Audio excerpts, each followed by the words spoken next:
suis Philippe Subra et co-créateur de cette entreprise avec mon épouse Brigitte. On est une petite cave qui produit du vin argentin avec notre propre production de raisin. On a démarré ça en 2003, début 2003, quand on a acheté cette propriété, après avoir vécu, disons, quelques années ici dans le cadre d'une expatriation, comme l'on dit. Donc on est resté, puis on a démarré cette aventure, parce que ça en est quand même une. Et on a comme ça commencé à produire du vin à partir de 2004, après quelques temps passés à faire quelques travaux qui nous permettent de commencer la production. Un jour, on s'est retrouvés dans cette propriété où il y avait des vieilles vignes en production et devant ce qui restait d'une cave. C'était 2 rangées de cuves complètement abandonnées. Et quand Philippe a vu ces cuves abandonnées, il a immédiatement imaginé la reconstruction de la cave. Il tenait enfin son projet. Il avait toujours rêvé d'avoir son projet. Il avait enfin son projet. Il y a un peu de ça. C'est vrai que créer une entreprise... c'est quelque chose qui nous trottait dans la tête, qui me trottait en tête depuis quelques années, mais le problème que j'avais, c'est que je ne savais pas quoi créer, puisque j'étais dans une grande entreprise où on est compétent en tout et en rien en réalité, donc j'avais aucune spécialité, rien qui me permettait d'avoir une idée précise. Et c'est vrai que quand on a vu cette possibilité de réhabiliter cette cave, de la reconstruire plutôt, je dirais que le projet s'est construit mentalement tout seul, quoi.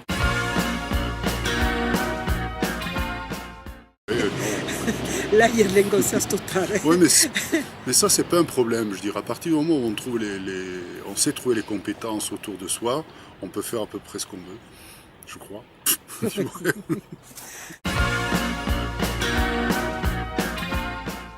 Comme on a pu.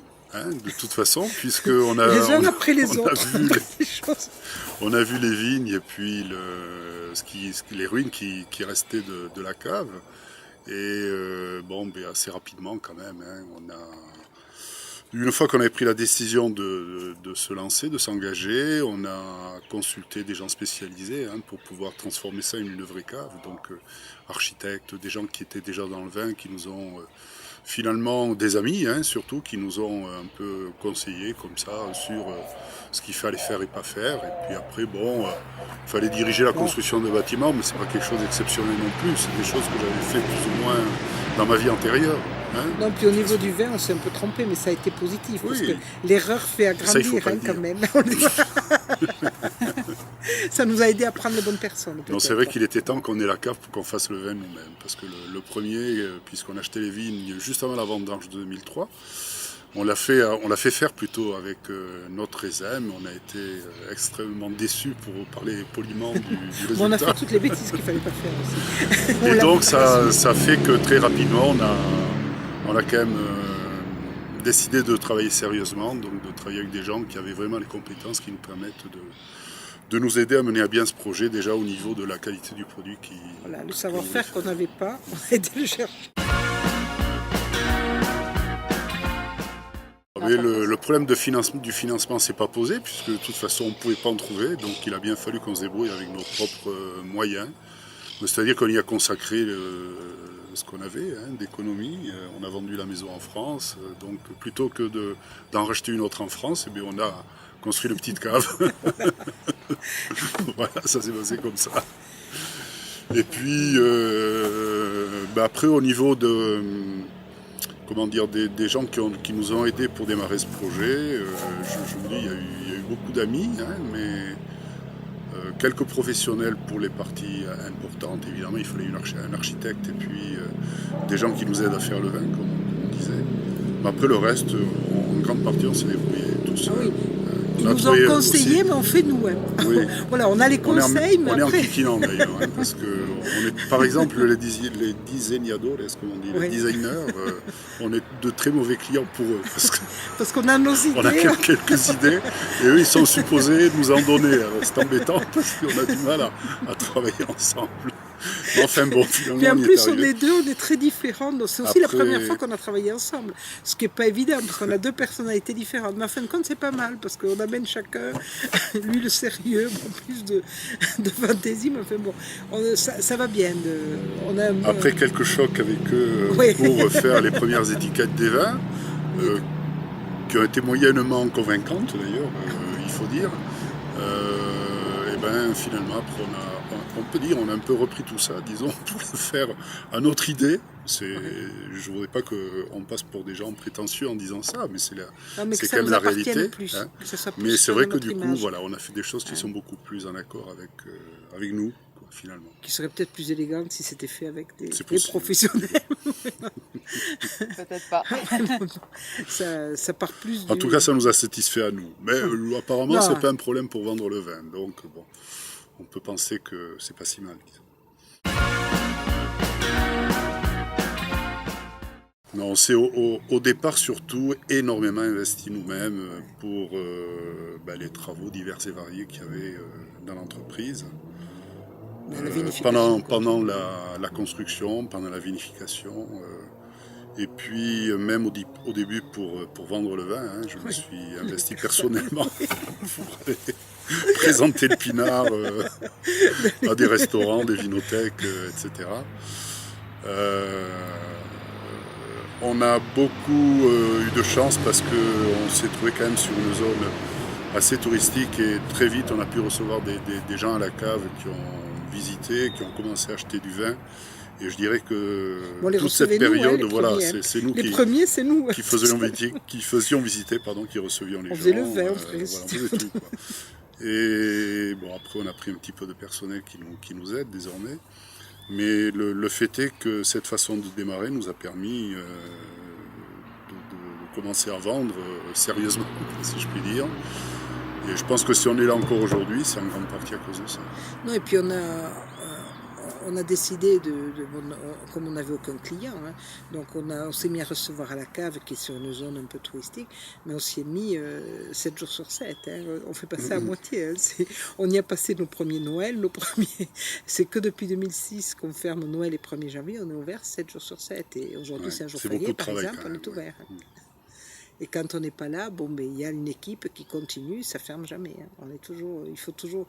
Et il n'y a pas, je sais pas, cette année, on n'a pas encore eu de jour sans personne, sans client. Il y a tous les jours, il y a du monde. Parce qu'on a eu la chance aussi que Mendoza est devenue la 8e ville du monde du vin. Donc il y a un tourisme du vin qui s'est développé et on en fait partie puisqu'on était là dès le départ. Il y a quand même 120 ou 130 caves ouvertes au tourisme. Donc il faut faire en sorte qu'ils viennent aussi chez nous parce qu'ils peuvent aller chez les autres. Mais notre force aujourd'hui, c'est que tous les hôtels de Mendoza nous connaissent parce qu'on reçoit avec réservation, mais on reçoit aussi sans réservation. Et ça, c'est assez rare en Argentine, dans les caves, de recevoir sans réservation. Foncez. Réfléchissez un peu quand même. Mais oui, il faut foncer. Non, il faut construire le projet mais quand même. Sur un petit projet comme c'est le cas pour le nôtre, hein, il faut que le produit soit, disons, à la hauteur de ce qu'est l'entreprise et de ce qu'est sa taille aussi. Hein. Quand on est petit, si on ne fait pas de la qualité, ça je crois que c'est vrai d'une façon générale, je ne crois pas qu'on puisse y arriver très longtemps en tout cas.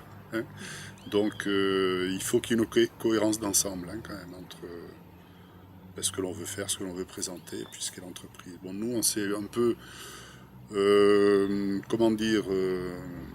concentré, si je puis dire, là-dessus, en ce sens qu'on a compris, c'est vrai, assez rapidement qu'étant petit, on ne pouvait pas vendre des millions de bouteilles, et donc si on ne faisait pas du vin de qualité, ne serait-ce qu'à cause des coûts de production qui sont plus élevés quand on fait moins de quantité, bien entendu, on était condamné à faire du vin de haute et très haute qualité.